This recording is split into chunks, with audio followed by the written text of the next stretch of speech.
Hi, my name is Dr. Scott Young with Hearing Solutions Centers. And so today we're going to do a two-part video here.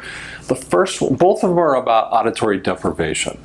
So you need to know a little of the history about auditory deprivation, and then I'll give you a specific story that's the most perfect related to this. Okay?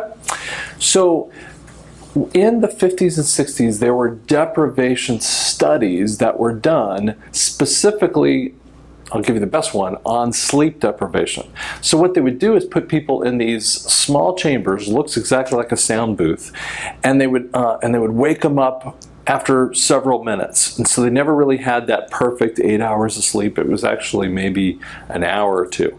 And what you would have is a perfect person, they're psychologically perfect, and within 72 to a week time frame, 72 hours to a week, you'd have a person who was psychotic.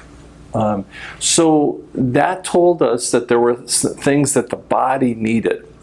In the 80s, what we started to look at is a concept that related to that. It's called auditory deprivation. In the 70s and 80s, and before that time frame, it was postulated that really people only needed one hearing aid. And if they needed one hearing aid, we weren't worried about it too much until the VA hospitals actually did studies upon a person who had one ear aided. Let's just say we would put the hearing aid on the left ear and not aid the right ear. What they found is that the right ear with a significant amount of hearing loss, it had to be more than 50 decibels, which puts you in a moderate to severe hearing loss at least.